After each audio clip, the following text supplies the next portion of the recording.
Bienvenido al canal de las historias, donde los eventos reales del mundo se relatan de una manera diferente y entretenida.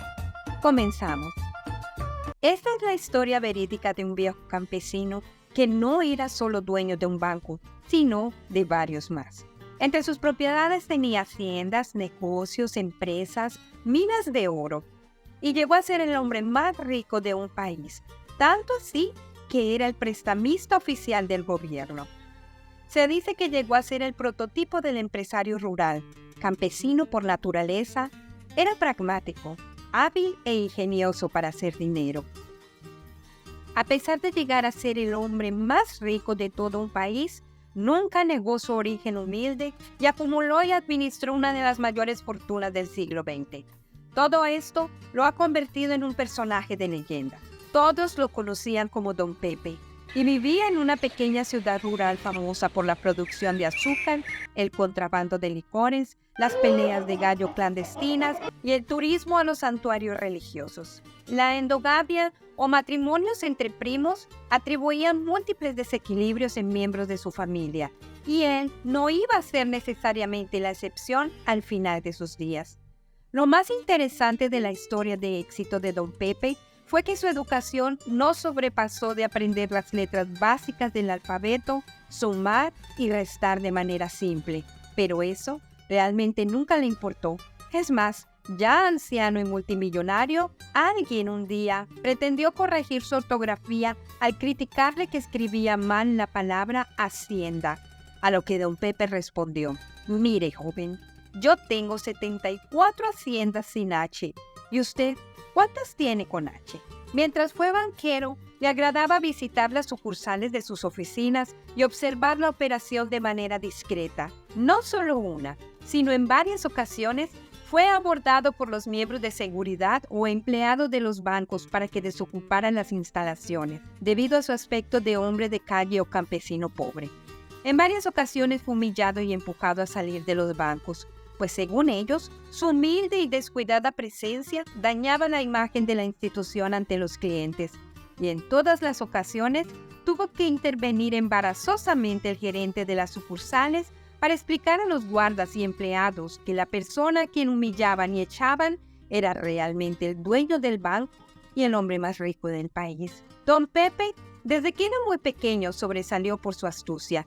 El gusto por el trabajo del campo lo heredó directamente de su padre, Don Evaristo, quien poseía unos modestos terrenos cerca de la ciudad donde vivían. Un día Don Evaristo decidió repartir sus pocos terrenos entre sus 7 hijos varones. Y fue así que a los 14 años, Don Pepe inició una labor de una vida entera que lo convirtió en uno de los hombres más ricos del planeta. Inició la acumulación de su fortuna en la juventud, trabajando muy duro en el campo desde muy temprana edad. En su pequeña parcela sembraba caña y producía azúcar, y en otras parcelas vecinas criaba ganado. Araba su parcela de noche y de día, sin descanso. Los sábados y los domingos cuidaba del ganado. Llevaba productos agrícolas a ciudades más lejanas donde vivía, pues según él, ahí los pagaban mejor, y ahí compraba otros productos y los traía a su ciudad natal. Nunca tuvo juguetes, y los gallos de pelea y los bueyes se convirtieron en su símbolo de lucro y de poder. Decía que hasta los bueyes servían para hacer dinero cuando estaban viejos, solo era necesario engordarlos.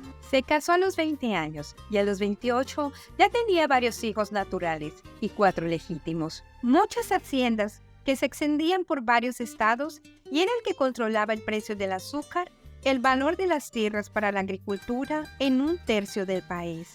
A los 38 años, se mudó a vivir a una de las ciudades más grandes del país y fundó empresas de cría de ganado, ingenios de producción azucarera y fábricas de licores. Uno de sus primeros negocios en grande era el que realizaba cuando sus alambiques industriales se encontraban con un alto inventario de sobreproducción.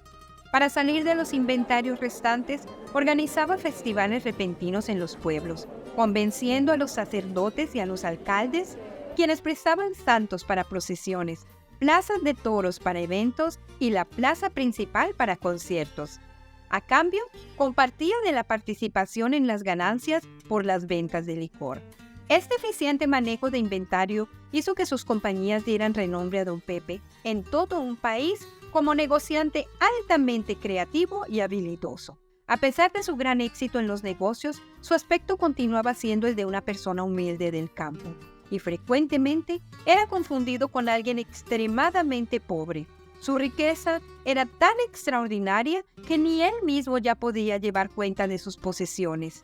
Tanto así que un día don Pepe estaba parado enfrente de una gran montaña con sembrados, ganados y ríos que se perdían en el horizonte. Llamó a un amigo que vivía en la región y le dijo: «Mira qué tierras más hermosas y productivas. Cómo me encantaría poder hacer una oferta para comprarla. ¿Sabe de casualidad quién es el dueño de esta propiedad?». El amigo atónito e incrédulo le responde: «Don Pepe, estos terrenos son todos suyos. Usted ya es el dueño de todo».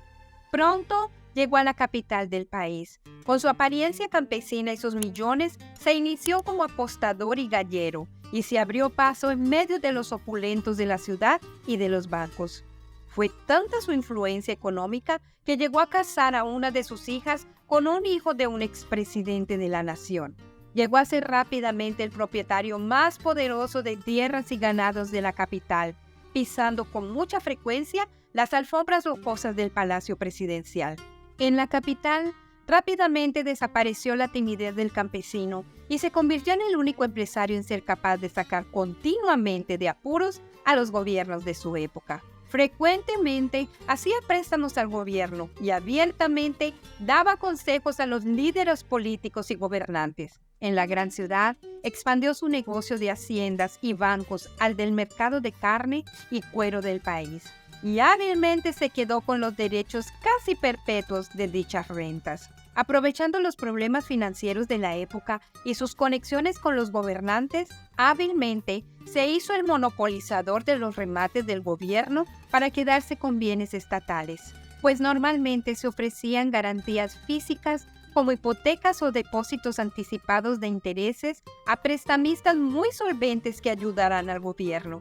Llegó a convertirse en el mayor rematador y prestamista a nivel nacional, disfrutando de jugosas y hasta insólitas rentas, como la del monopolio del hielo. Extendió su negocio a la producción y comercialización de licor, creando emporios agroindustriales en todo el país, comparados solo a los de las grandes familias de empresarios del mundo.